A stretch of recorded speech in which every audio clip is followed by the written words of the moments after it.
But I would argue maybe this is blasphemous. This hymn could really use a tune update.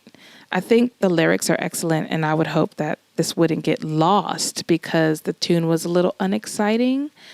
Maybe I'm wrong. If you disagree with me, let me know, because I find it just a little bit on the blah side.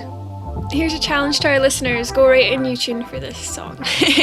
Yes. And then send it to us so we can listen to it.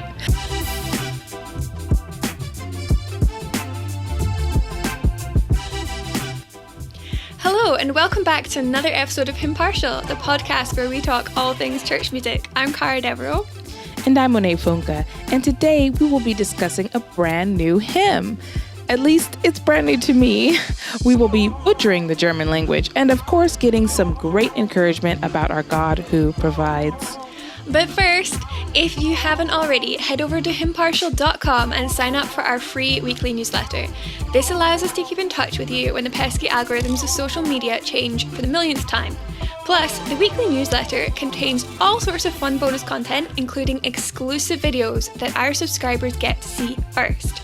In this week's bonus clip, we'll be talking about how this series on the providence of God has helped us personally. But if you're listening to this and you haven't signed up yet, you've already missed it and you will have to wait to see that content.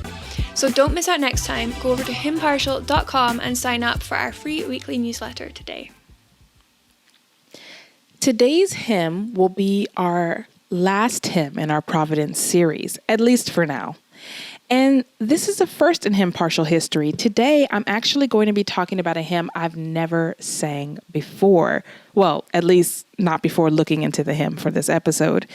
While we were deciding which songs to discuss for this mini-series, we actually did what I consider an old-fashioned thing. We just opened up our hymnal and looked at the hymns under the Providence of God section. And the lyrics of this song really stood out to me, and I was inspired to take a leap and just explore a new song. So today, we'll switch it up. Before we get into the hymn writer and the hymn's history, I will have Cara read the lyrics and see if you can see why this hymn stood out to me, despite never having sung it before. Okay, I'm very excited about this because I don't know this hymn either. So it's all new to all of us, I'm sure. Yes. So the lyrics are, "Sing praise to God who reigns above, the God of all creation, the God of wonders, power, and love, the God of our salvation. With healing balm my soul he fills, the God who every sorrow stills, to God all praise and glory.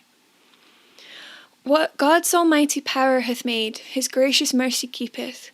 By morning dawn or evening shade, his watchful eye ne'er sleepeth. Within the kingdom of his might, lo, all is just, and all is right. To God all praise and glory. I cried to him in the time of need, Lord God, O hear my calling. For death he gave me life indeed, and kept my feet from falling. For this my thanks shall endless be, O thank him, thank our God with me. To God all praise and glory. The Lord forsaketh not his flock, his chosen generation. He is their refuge and their rock, their peace and their salvation. As with a mother's tender hand, he leads his own, his chosen band. To God all praise and glory. Then come before his presence now, and banish fear and sadness. To your Redeemer pay your vow, and sing with joy and gladness. Though great distress my soul befell, the Lord my God did all things well. To God, all praise and glory. Thanks for reading that, Cara. I'm going to have to learn it. I really like it. It's great. It's really, really well done. And I think it's a really lovely hymn. It's lots to unpack here. But first, who is responsible for this hymn?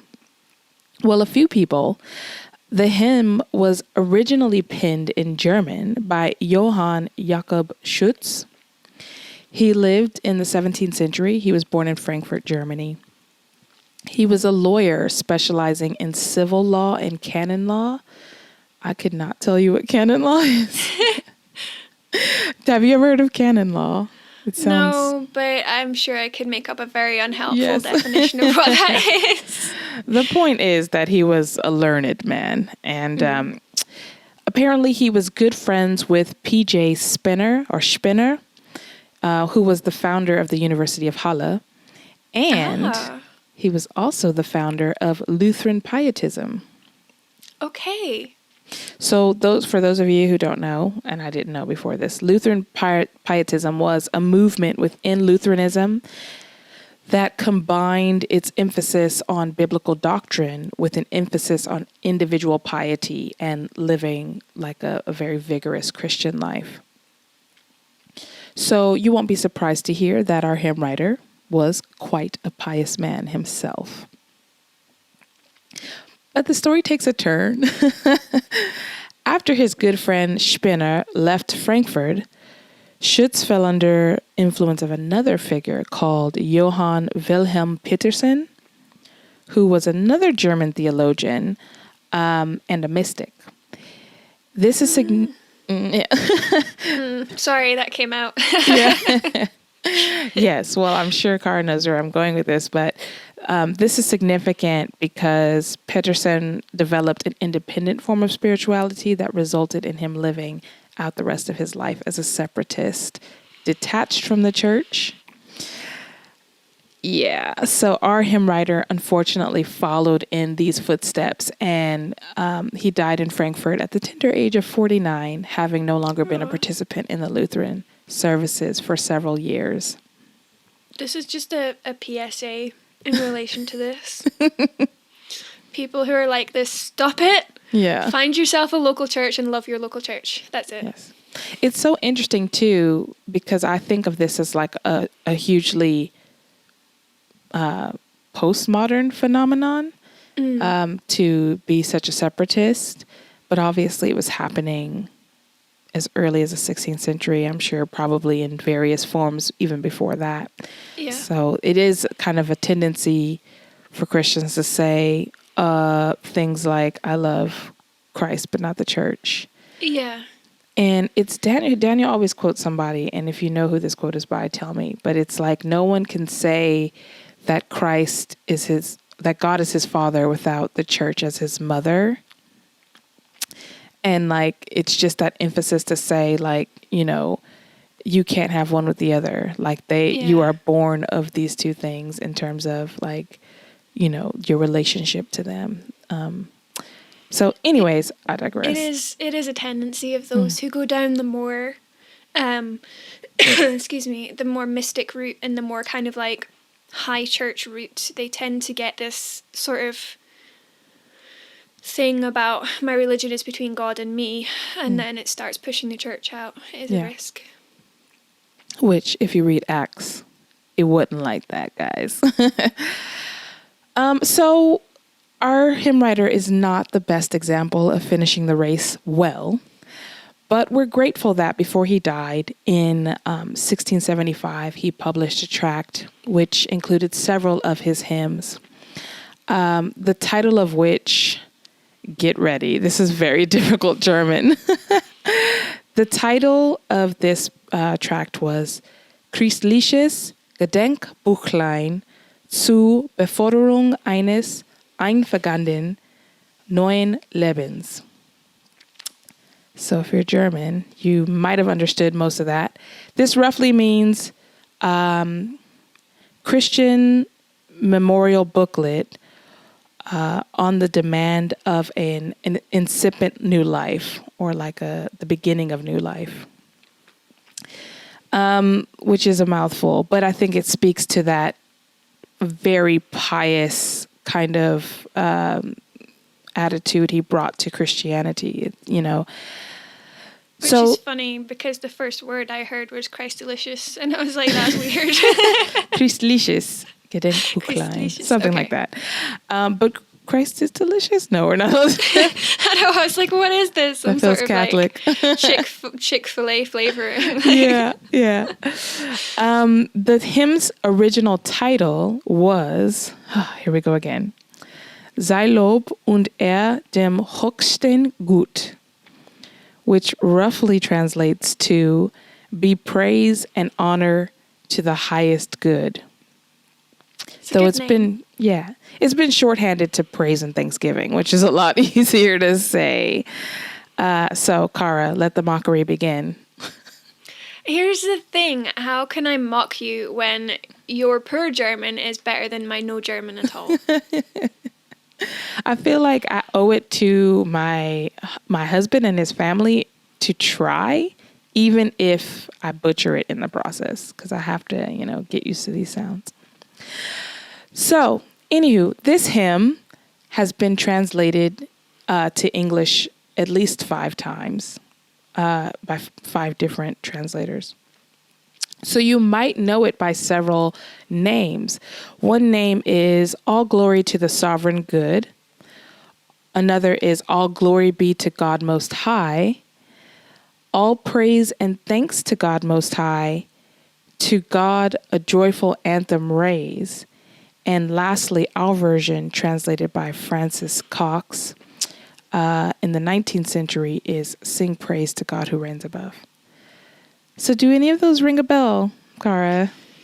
They do, but they're the kind of phrases that you hear in a lot of hymns. So I'm not sure whether I've heard the hymn before or whether it's familiar because it's familiar language. You sang the line.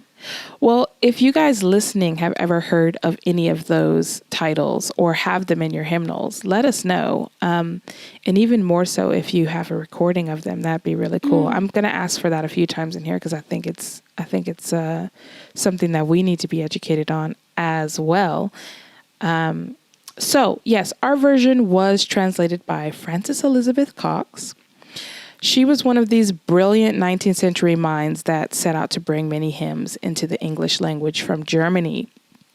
She published 2 works, Sacred Hymns from the German in 1841 with 49 translations, and then an updated version of that in 1864 called Hymns from the German. The second version contained 56 translations, only 27 of them from the previous book and 29 which were new.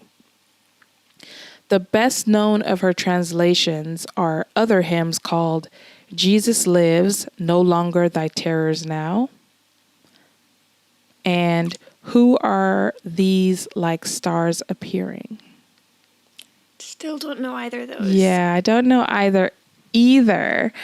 But I guess that is a theme for this episode, is some education to be had on our part for these.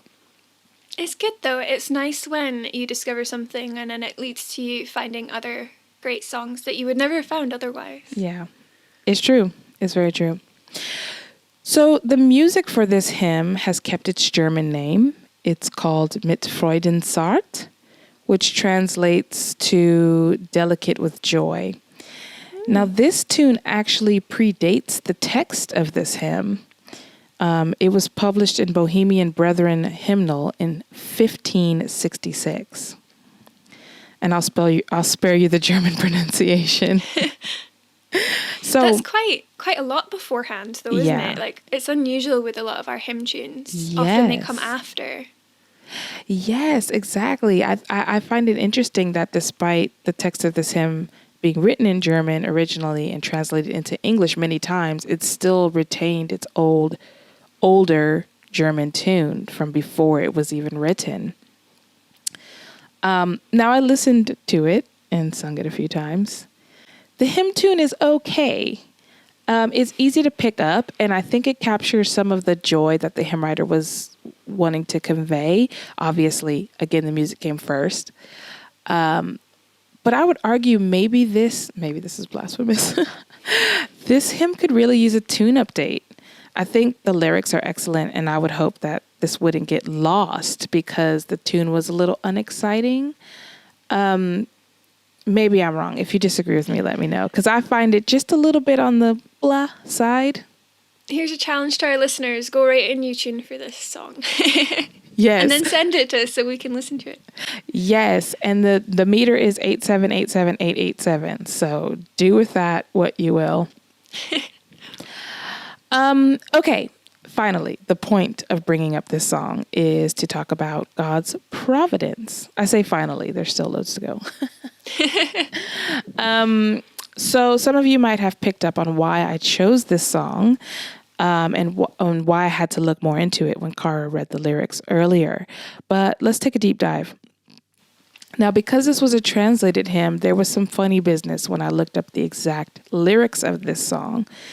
In the version translated in 1864 by Frances Elizabeth Cox, there were 8 verses. And in my church's hymnal, which is Christian Hymns, there are 5. But only 2.5 of those verses match the original translation, which I found interesting. We're running into that translation issue thing again, aren't we? Yeah, well, because you'd think maybe someone copied and pasted from other translations, but it's the same meter. But I do think we could still give credit to Frances Cox on this one, because I took it verse by verse, and we'll take it verse by verse just now to talk about the themes of each verse. And I think whoever published Christian Hymns, at least, kept some of that integrity of the original. So I'm just going to go verse for verse. The first thing I'll be talking about is the original translation and how those themes translate over into the modern version in the Christian Hymns hymnal. So verse 1 is pretty much exactly the same in both versions. The theme is that God reigns over all creation. He's all powerful. He's the God of love. He's a balm to our souls, right? Pretty much the same. Verse 2 of the original is not included in our Christian hymns. The theme is that he's the King of Kings over all creation. His wisdom's span is so great that all of creation exists under it. It's very poetic. It's a shame we don't sing that one, but it kind of has those same things as same themes as verse 1. Verse 3 matches verse 2 in Christian hymns, and the theme is that the Lord keeps watch over his kingdom, which I love these kind of reminders, because a lot of our insecurities and our doubts with the Lord is that, like, don't you see what's happening? Don't you see what's going on? And it's the fear that he's forgotten, isn't it? Yes. But this verse really emphasizes this by saying, by morning dawn or evening shade, his watchful eye never sleepeth. And I think that's just really encouraging to be reminded of. Verse 4 in the original, the language is slightly different to verse 4 in Christian Hymn version. But the theme is that the Lord answers our distress calls and keeps us from falling. So the theme is exactly the same. Verse 3 in Christian Hymns, because Christian Hymns misses out one. 1, 2, I cried to 3. him in time of need. Yes, verse 3. I'm getting confused now. Yes, so I'm trying to match it up, and I'm clearly doing a poor job. So yes, the language is slightly different, but it's the same theme. The Lord answers our distress and keeps us from falling in verse 3 of Christian Hymns. And they add a line in there that says, "For death he gave me life indeed," which I quite like. In the midst of talking about our distress calls, that the hymn writer has translated that. Verse 5 of the original is not included in our Christian Hymns version. In fact, none of the remaining verses are included in the modern version, but their themes are. So, verse 5 in the original speaks of the Lord always being close and ever, quote, an ever-present help and stay, who gives us peace. And in verse 4 of our Christian Hymns version, totally different lyrics, but it speaks of an intimate relationship with the Lord. Quote, "The Lord forsaketh not his flock. He is their refuge and their rock." And later on it says, "as with a mother's tender hand." So different lyrics, but speaking to the same closeness we have with the Lord as in the original. Verse 6 of the original, again, not included, but the theme speaks of how the Lord views our sorrows from his throne, and at his word, the storm is stayed. So it's kind of that watchful imagery again. In the Christian hymns, verse 5, which is the last verse of the song, the theme speaks of coming before the Lord and casting out your sorrows. Quote, though great distress my soul befell the Lord, my God did all things well. So it's a similar theme, but totally different lyrics, just completely different. Mm-hmm. And the last two verses, like I said, they're not included in our modern version, but the themes are, they speak to singing the Lord's praises and being joyful in our hearts. In verse 8, and it encourages the Christian to sing God's praises aloud and tell, quote, the wondrous story. Deep breaths. So I know that was a lot. But here's the bottom line. The hymn still kept much of its integrity, despite being passed around over the years and losing a few verses along the way. I think the hymn speaks loudly to God's sovereign hand and how actively and tenderly he cares for his people, which is why every verse ends with, to God all praise and glory. Yeah. Any thoughts on that? I was just going to say, I quite like that refrain at the end of each verse. Mm-hmm. It kind of ties it together nicely. And it's interesting about keeping the themes and the idea, but having different words. We really, really, really want to talk about the translation of hymns. It just keeps coming up. I think we need to, somebody needs to let us know. We maybe just need to put it out on Instagram or something to say, do you know someone who studied the translation of hymns? Please let them call us or give us their contact so we can call them, because I have a million questions. This originally being Schuss's German poem and being translated multiple times, but the most common translation being from Francis Cox. And even that still being repackaged over the years. It raises a lot of questions. Whose hymn is it anyway? And you don't know. I guess we could say it's very close to Elizabeth's original translation, but I don't speak enough German to tell you how close it is to Johann Schuss's original hymn from 1675. I have no idea. Do you know what? It's the church's hymn. It's fine. The church's hymn. It's fine. Now, the passage of scripture that comes to mind as we've reviewed this hymn is a very famous one. And the Christian children's author Sally Lloyd-Jones is to blame for why this psalm came immediately to mind. I was recently reading her children's book, Found, and it's based off of Psalm 23. And the imagery of her book and the imagery of this song and in places, and obviously the imagery of the psalm, they have a lot of parallels. So instead of reading her book, we'll go to the source. Cara, would you mind reading Psalm 23 for us? Of course. The Lord is my shepherd, I shall not want. He makes me lie down in green pastures. He leads me by still waters. He restores my soul. He leads me in paths of righteousness for his name's sake. Even though I walk through the valley of the shadow of death, I will fear no evil, for you are with me. Your rod and your staff, they comfort me. You prepare a table before me in the presence of my enemies. You anoint my head with oil, and my cup overflows. Surely goodness and mercy shall follow me all the days of my life, and I shall dwell in the house of the Lord forever. Amen. Yeah, it's a beautiful psalm. It was funny because as we were reading where it talks about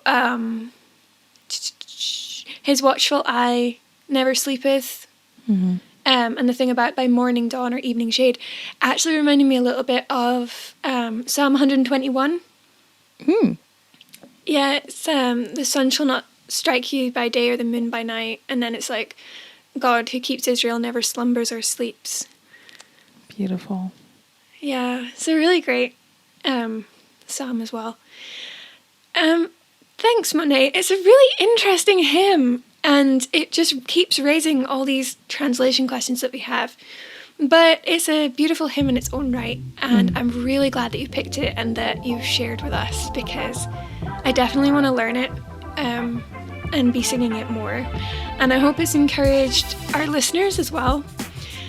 Just a reminder as we wrap up that there is bonus content for this episode, and there will be bonus content in the future. If you want to get early access to that, you have to sign up for our totally free weekly newsletter. And to do that, you go over to hymnpartial.com and sign up. But until next week, may the Lord bless and keep you. Bye. Bye.